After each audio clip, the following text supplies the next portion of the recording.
Did we just witness a good WWE pay-per-view? Now give me a hell yeah! And now, WWE Supercard Season 6 presents WWE Royal Rumble. Royal Rumble 2020. Minute Maid Park in Houston, Texas. This was a Rumble, more importantly, a Rumble match I was looking forward to. You know, the undercard I wasn't looking forward to quite as much, but I ended up being very surprised by this. And I'm going to be honest. This was the best WWE pay-per-view I've seen in a very, very long time. But don't worry. It'll only get better because we have Super Showdown coming in February. So it can only go up from here. 2 pre-show matches. We had Sheamus and Shorty G. This went 12 minutes and 35 seconds. Quite honestly, a lot longer than I expected. I thought this was going to go like 12 seconds. And the other pre-show match, we had Andrade versus Humberto again. You know, kind of a TLC rematch on the pre-show once again. You can tell they were really trying in this match, but it felt like the crowd just wasn't into it until kind of near the end, which is a shame. You know, I'm a huge Andrade fan. You know, I'm glad he's a mid-card champion, but, you know, I just hope he gets a good marquee WrestleMania match that's not on the pre-show. So, decent match here. And then the opening contest for the Royal Rumble. We had Roman Reigns versus King Corbin in a Falls Count Anywhere match. This went 21 goddamn minutes. 21 minutes. And quite honestly, I'm glad this was the opening match, because to me, this was the only bad match on the card. I wouldn't even say it's bad for being bad.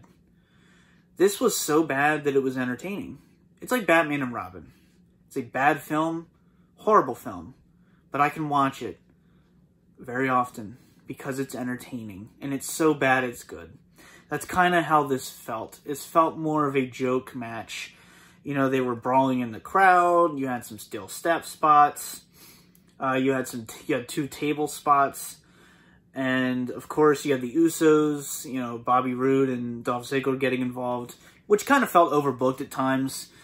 And then you had a literal shit spot. This match was the shits. Literally. The shits. You had Roman throw Corbin in the porta potty, and then he rolled it around and then tipped the dumbass thing over. We had a porta potty spot on a wrestling pay-per-view.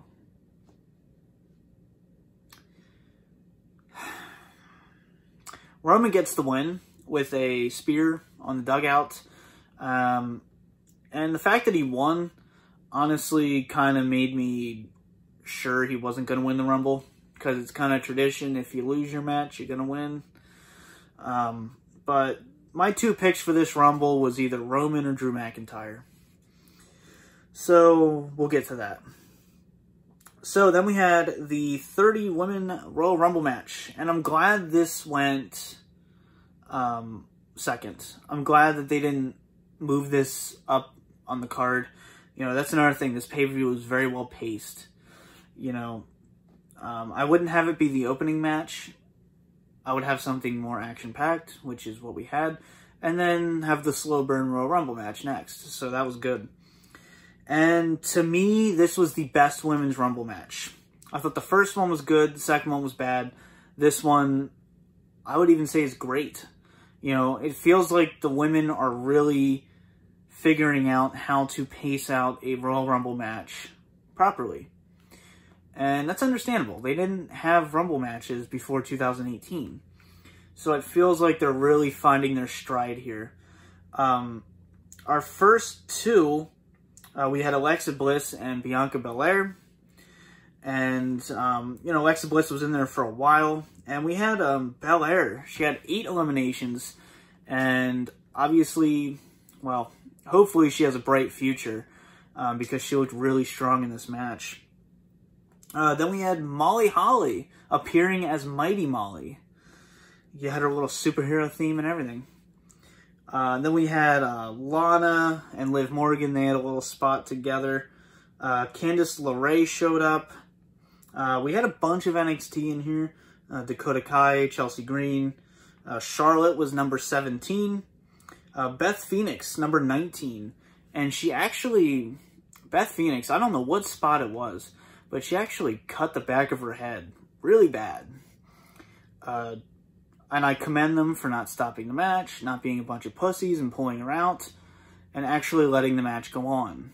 Obviously, she was fine. She wanted to power through it, and she did. So, compliments to her. We had Kelly Kelly. Then we had Santina.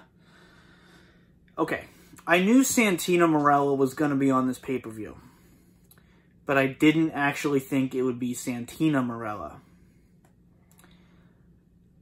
Basically, he was bullied into eliminating himself with the Cobra.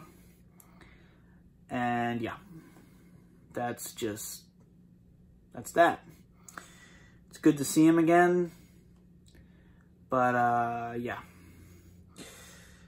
Okay, so our final two, we had Charlotte and Shayna Baszler. Baszler was number 30, so no Ronda Rousey.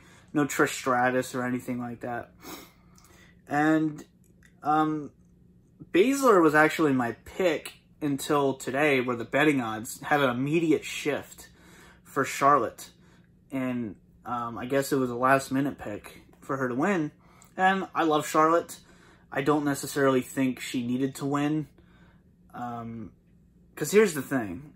If you're going to have Charlotte in a title match at WrestleMania, it's most likely going to be a rematch.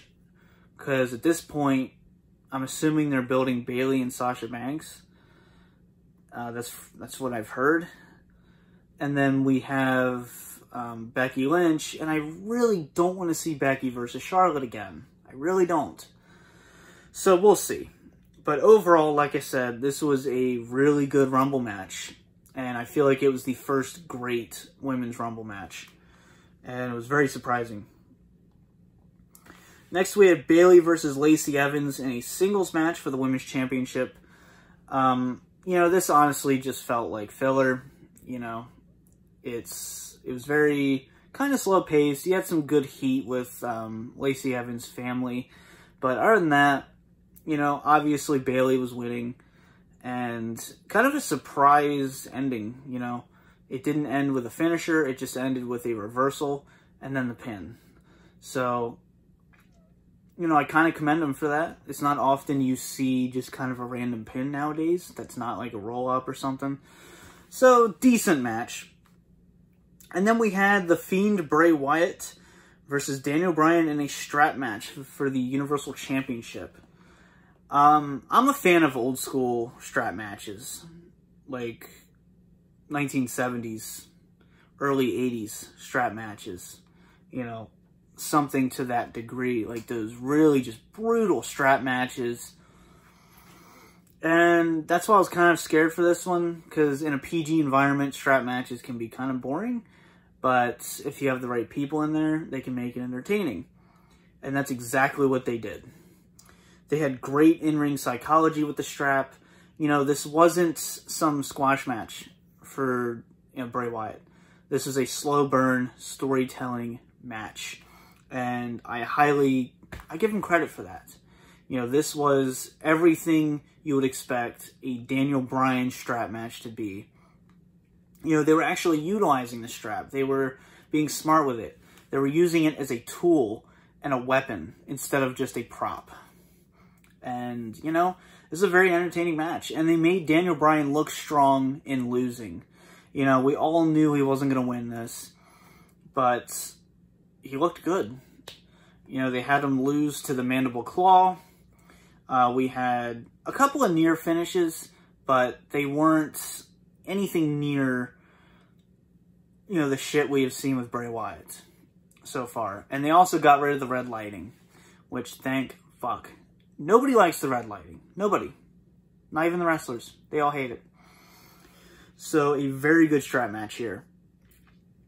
And then we had Becky Lynch versus Asuka for the Raw Women's Championship.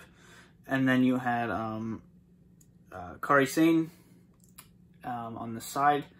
And she really didn't do too much. She wasn't really that big of a player in this match.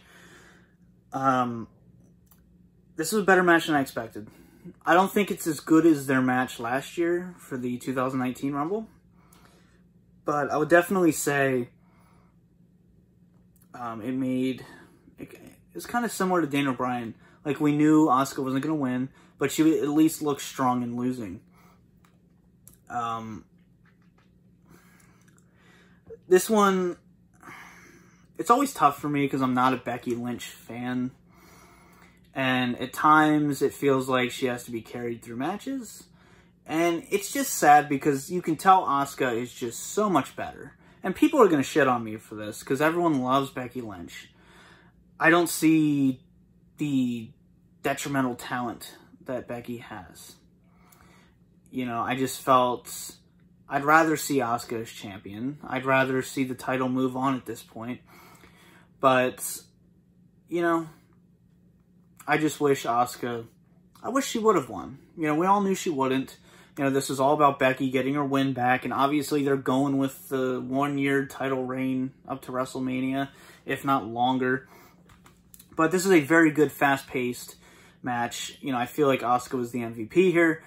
You know, it ended with Asuka going for the mist. She basically spit it up into the air, and then we had the armbar for the win. So she tapped to the armbar and Becky Lynch got the win. So, ended in a submission. Then we have the Royal Rumble match. This went 1 hour and 50 minutes, and the Women's Rumble went 54 minutes. So, Men's Rumble was a bit longer. So, number 1, we had Brock Lesnar, WWE Champion, getting 13 eliminations here. And we had number 2 being Elias, cutting a great promo going in. Once he got to the ring, we actually had some pretty stiff shots from Brock. I don't know if he was pissed off by what Elias said or something, but goddamn. So basically, this was squashing for the first few entrants. We had Rey Mysterio, Kofi, and Big E teaming up on him for a little while, and then he ended up throwing them all out. John Morrison was only in there for what felt like less than 30 seconds, which was actually pretty disappointing. I was looking forward to seeing Morrison in the match. We had MVP returning, which is awesome. He had a little Black Panther getup too. But, you know, I always loved MVP, and he was kind of wasted. Honestly, they just kind of chucked him out. But number 13, we had Keith Lee, the next big thing. I love Keith Lee. He has some real talent. And, you know, he was in there with Braun Strowman, and they were kind of double teaming on Brock, and they would eventually both be eliminated by Brock. Shelton Benjamin was another one that was interesting. They actually mentioned they were in OVW together, training partners, tag team partners. For people that remember OVW, you'll remember Brock and Shelton Benjamin. And, you know, you had Paul Heyman getting involved with the Shelton Benjamin storyline there, so that was cool. Drew McIntyre came out at 16, AJ Styles at 18, and number 21, the worst kept secret in the Royal Rumble, Edge. We all knew Edge was returning, but still seeing it gave you chills. You could tell he was emotional. They even gave him a pyro. You had that great pose. This was awesome. You know, I've always loved Edge. I grew up with him, you know, for almost his whole career. So this was awesome to see. I'm really glad Edge got to come back. And I'm very against wrestlers coming out of retirement, but I think this is one of those exceptions where you felt like he deserved another run.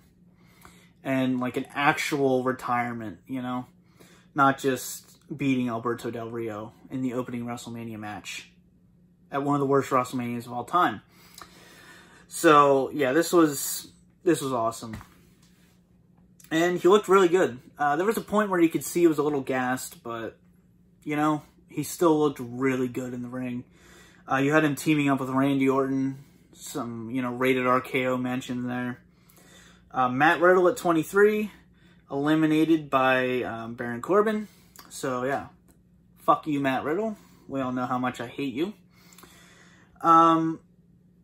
Yeah, Roman was 26. We had Kevin Owens at 27, Samoa Joe at 29, and then number 30 was Seth Rollins.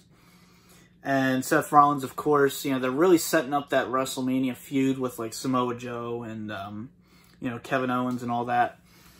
So, you know, they kind of split into their own little program here.